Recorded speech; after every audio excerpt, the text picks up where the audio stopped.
Verso 18 ainda vai dizer: imporão as mãos sobre os doentes, eles ficarão curados. E aí a palavra de Deus vai falar de milagres de Jesus que vão acontecer. A promessa era que as portas da sala do trono estariam abertas para o povo de Deus. E eu acho tão tremendo isso, não é? Porque o que a Bíblia está dizendo é que a gente vai orar por pessoas, e Deus vai revelar a sua glória, a sua graça.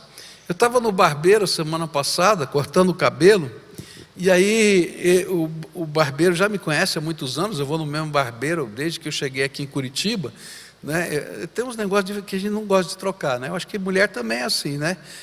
Tem uma pessoa que corta o cabelo, né? Que arruma essa aqui, e a gente não gosta. Homem também, eu vou sempre no mesmo, né? Gosto tal, eu vou lá. Aí o que aconteceu? Ele começou a falar: pastor, o senhor viu aí a reportagem que saiu? Eu falei: que reportagem? Ele disse assim: sobre a oração. Eu falei: não vi não. Olha, fizeram um teste lá. Daí ele começou a falar, eu não li a reportagem, estou falando o que o barbeiro falou, tá? Aí falou assim: fizeram um teste lá numa universidade, pegaram um grupo de pessoas para orar, deram o nome das pessoas para essas pessoas orarem, não deixaram elas orarem perto dessas pessoas, e nem falaram para elas que tinha gente orando por elas, e pegaram um grupo de controle que ninguém orou por elas, e compararam os resultados dos tratamentos, e era incrivelmente poderoso esse negócio da oração. Aí ele virou assim: e eu não sabia que dava para terceirizar, porque eram os outros que estavam orando, né? Puxa, eu achei sensacional. E eu fiquei pensando: que coisa tremenda, que coisa linda.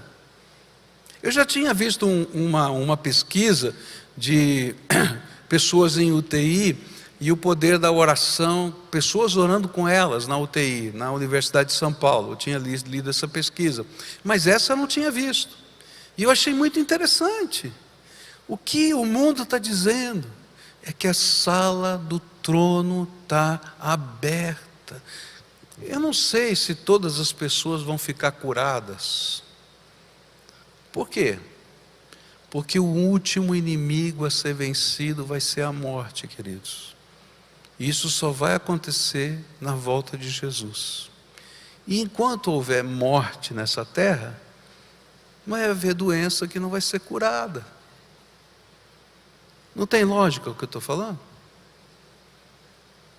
Mas o que a Bíblia está dizendo para a gente é que a sala do trono está aberta, e que Deus está derramando graça, e que eu posso entrar na sala do trono, e que eu posso orar pelas pessoas, e que os sinais de Deus vão acontecer enquanto a gente estiver orando pelas pessoas, e as pessoas vão entender que Deus está agindo nessa história,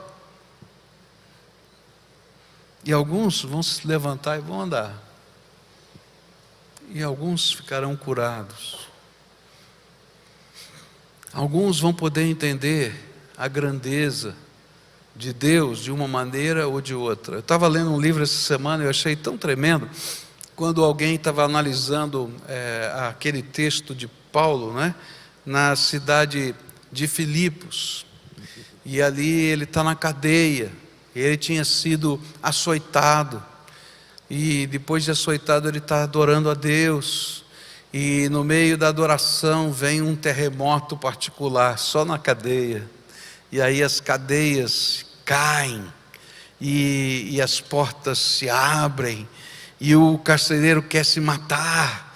Ele diz: não faça nada não, está todo mundo aqui, ninguém fugiu não, está tudo bem. E a pessoa que está analisando aquele texto, aquele autor, foi de uma riqueza tão grande. Ele disse assim: aqui a gente tem duas igrejas que na história são nos apresentadas. A igreja das chagas abertas, que é a igreja sofredora, que está sob perseguição, que está vivendo as chagas de ser açoitada e ficar na carne as feridas. De outro lado, a gente tem a igreja das portas abertas, dos milagres. Agora, a gente não entende que essa é a mesma igreja. Era o mesmo Paulo que estava com as chagas abertas, que viu as portas abertas. E o que faz essa igreja ser uma com chagas e portas abertas é a igreja de boca aberta para louvar a Deus. Porque Paulo conseguiu louvar a Deus enquanto as chagas estavam abertas. Continuou louvando a Deus quando as portas estavam abertas.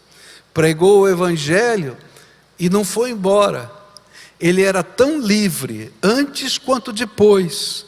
Por isso, ele volta para a cadeia. Diz: estou voltando voluntariamente para a cadeia, para amanhã enfrentar o juiz. Fique em paz, estou tranquilo aqui. Ele passa a noite na casa do carcereiro e volta para a cadeia no dia seguinte, porque ele nunca tinha sido preso, porque a boca aberta que louva a Deus não consegue ser aprisionada. Por isso a gente ora, e a gente louva a Deus, porque a sala do trono está aberta para nós. A sala do trono está aberta para nós. E a última coisa, para a gente encerrar, versículos 19 e 20, diz assim: e depois de lhes ter falado, o Senhor Jesus foi levado aos céus e assentou-se à direita de Deus. E então os discípulos saíram e pregaram por toda parte, e o Senhor cooperava com eles, confirmando-lhes a palavra com os sinais que acompanhavam. Em missão, os sinais acontecem, porque o Senhor confirma a palavra que está sendo anunciada. Nessa manhã eu quero caminhar para o encerramento desse culto, e eu queria desafiar você a entender que tem muito mais na sua vida cristã do que aquilo que você está vivendo. Quando eu leio esse texto, sabe qual é o impacto que vem no meu coração? Eu tenho que confessar, eu vou usar uma palavra muito forte aqui. Ah, Senhor, perdoa a minha mediocridade. Porque quando eu olho isso e entendo que a janela, a porta, está escancarada, e Deus está querendo derramar graça sobre a nossa vida, uma graça que se manifesta de tantas maneiras diferentes, e que é vida abundante, transformadora, que Ele quer autenticar a mensagem do Evangelho de uma maneira poderosa. Eu fico pensando: Senhor, perdão, porque eu estou perdendo tanto. E às vezes a gente imagina que fazer a missão ou proclamar o Evangelho depende só do nosso esforço, queridos. A gente vai estudar hoje à noite, lá em João 15, que ninguém consegue pregar o Evangelho sozinho. Sem mim, nada podeis fazer. Mas que a graça de Deus pode se derramar sobre a nossa vida. E quando essa graça se derrama sobre nós, essa graça é o testemunho que move os corações das pessoas. É o poder de Deus. É o poder de Deus. Talvez a gente tenha líderes de célula aqui. E às vezes tem líderes de célula que estão cansados. Estão correndo para um lado para o outro, tentando fazer um monte de coisa. Eu quero dizer assim: olha, talvez você precise fazer um pouco menos e deixar o poder de Deus fazer mais. Busca mais da unção de Deus. Às vezes tem gente pensando em tantas estratégias para ganhar a família para Jesus, mas às vezes o que precisa é que a graça de Deus brilhe no teu olho, porque quando ela começar a brilhar no teu olho, começa a quebrantar o coração dos outros. Você está entendendo? Porque Jesus testemunha, autentica a palavra. Às vezes a gente está cansado e não percebeu ainda que o inimigo tem entulhado a nossa vida, a ponto das fontes da graça não poderem chegar no nosso coração. Eu fiquei admirado em saber, numa pesquisa nessa viagem, que um adolescente hoje gasta intermitentemente, não só de uma vez, mas ao longo do dia, cerca de 10 a 13 horas do seu dia em redes sociais.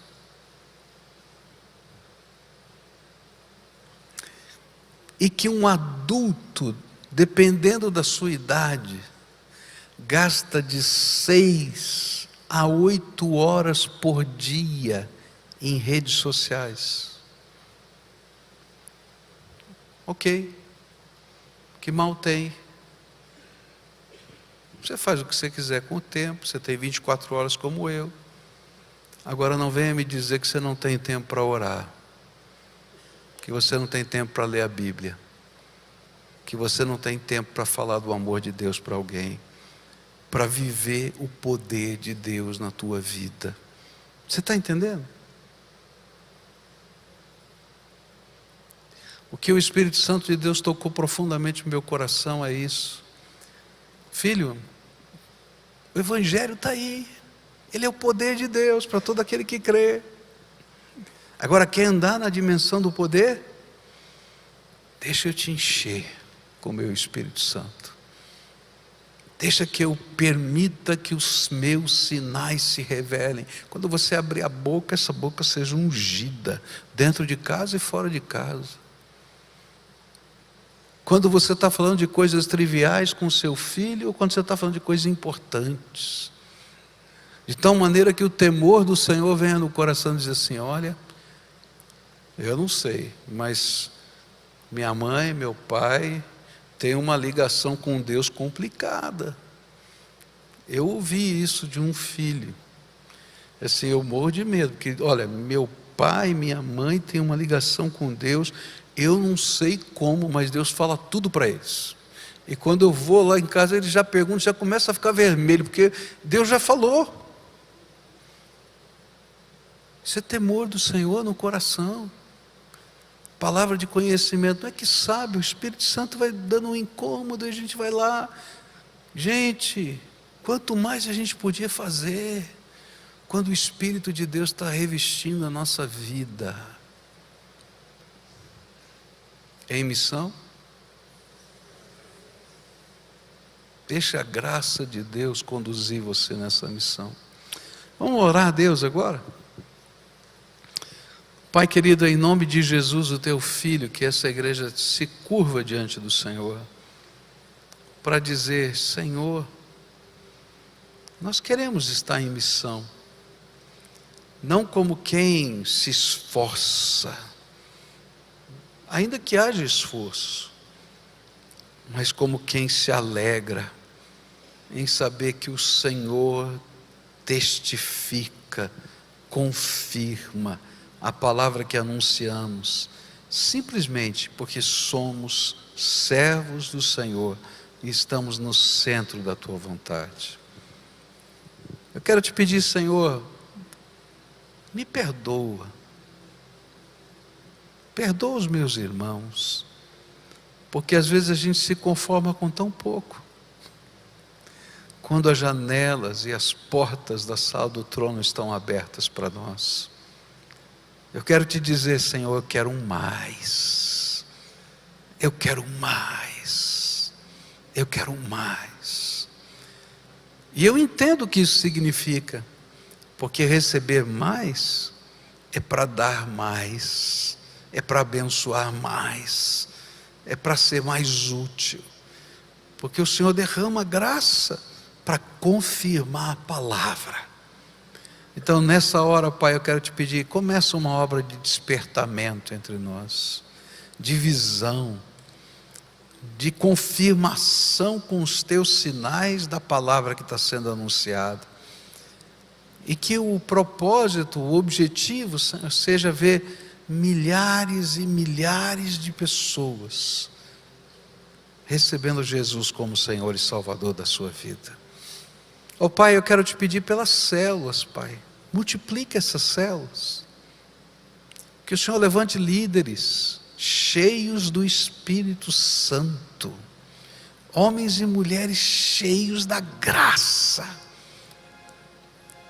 que entendam que o Senhor é quem confirma a palavra, que os sinais aconteçam em casa, andando pela rua, no ônibus, no escritório, e que o povo possa vir alegre dizendo assim: o Senhor confirmou a palavra que foi anunciada.